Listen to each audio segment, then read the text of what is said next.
தற்போது கிடைத்த அண்மை செய்தி. திருப்போரூரில் சீமான் தலைமையில் பேரணிக்கு நிபந்தனையுடன் கூடிய அனுமதி கிடைக்கப்பெற்றுள்ளது. இது தொடர்பான தகவல்களை நம்மோடு பகிர்வதற்காக தலைமை செய்தியாளர் சிவா இணைப்பில் இருக்கிறார். வணக்கம் சிவா. திருப்போரூர்ல சீமான் அவருடைய பேரணிக்கு நிபந்தனையுடன் கூடிய அனுமதி கிடைத்துள்ளது. இது குறித்து விரிவா சொல்லுங்க. வணக்கம் கோபால்.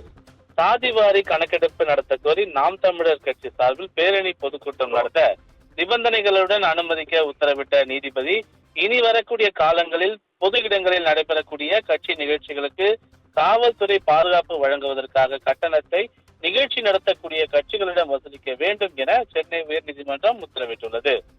செங்கல்பட்டு மாவட்டம் திருப்போரூரில் மார்ச் 16ஆம் தேதி நாம் தமிழர் கட்சி சார்பில் அந்த கட்சியினுடைய ஒருங்கிணைப்பாளர் சீமான் தலைமையில் சாதிவாரி கணக்கெடுப்பு நடத்த கோரியும் பஞ்சமி நிலம் மீட்க கோரியும் பேரணி பொதுக்கூட்டம் நடத்த திட்டமிடப்பட்டிருக்கக்கூடிய நிலையில பேரணி பொதுக்கூட்டத்துக்கு அனுமதி கோரி திருப்போரூர் காவல் நிலையத்தில் விண்ணப்பிக்கப்பட்டது. ஆனால் கந்தசாமி கோயில் மாசி பிரம்மோற்சவ விழா முகூர்த்த நாள் எனவும் கலந்து கொள்வதனுடைய எண்ணிக்கை தெரிவிக்கப்படவில்லை எனவும் கூறி பேரணி பொதுக்கூட்டத்திற்கு அனுமதி மறுக்கப்பட்டது. அனுமதி மறுத்த காவல்துறை உத்தரவை ரத்து செய்து பேரணி பொதுக்கூட்டத்திற்கு அனுமதி வழங்க உத்தரவிட கோரி நாம் தமிழர் கட்சியின் சார்பில் சென்னை உயர்நீதிமன்றத்துல ஒரு மனு தாக்கல் செய்யப்பட்டிருந்தது. இந்த மனுவை விசாரித்த உயர்நீதிமன்றம் இது தொடர்பாக காவல்துறை பதிலளிக்க வேண்டும் என்ற உத்தரவை பிறப்பித்திருந்தது. இந்நிலையில் இந்த வழக்கு நீதிபதி ஜி.கே. இளந்திரையின் முன்பு இன்று மீண்டும் விசாரணைக்கு வந்தபோது காவல்துறை தரப்பில் கந்தசாமி கோயில் மாசி பிரம்மோற்சவ விழா நடைபெறுவதால் போக்குவரத்து நெரிசல் ஏற்படும், எனவே பேரணி நடைபெறக்கூடிய வழித்தடத்தை மாற்ற வேண்டும் என்று தெரிவிக்கப்பட்டது. மனுதாரர் தரப்பில் 400 பேர் முதல் 500 பேர் வரை பேரணி பொதுக்கூட்டத்தில் கலந்து கொள்வார்கள் என்றும் அமைதியான முறையில் பேரணி நடத்தப்படும் என்றும் தெரிவித்தார். இதன் பிறகு உத்தரவிட்ட நீதிபதி பேரணி பொதுக்கூட்டத்திற்கு காவல்துறை நிபந்தனைகளுடன் அனுமதி அளிக்க உத்தரவு பிறப்பித்திருக்கிறார்.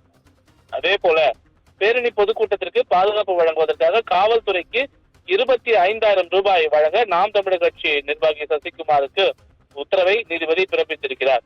அப்போது மனுதாரர் சார்பில் காவல்துறை பாதுகாப்பிற்காக பணம் வழங்க ஆட்சேபம் தெரிவிக்கப்பட்டது. இதற்கு நீதிபதி, பொதுமக்களை பாதுகாக்கவும் சட்டம் ஒழுங்கை பாதுகாக்கவும் தான் காவல்துறை, தினம்தோறும் ஒவ்வொரு கட்சியினர் நடத்தக்கூடிய நிகழ்ச்சிகளுக்கு பாதுகாப்பு அளிப்பது காவல்துறையினுடைய பணி அல்ல என தெரிவித்தார்.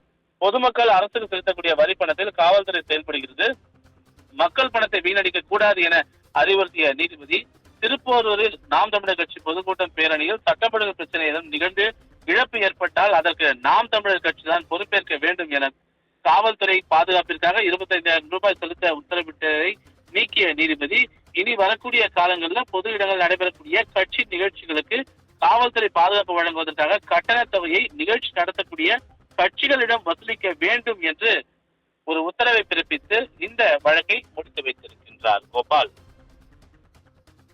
நன்றி சிவா. தங்களின் தகவல்களுக்கு மிக்க நன்றி.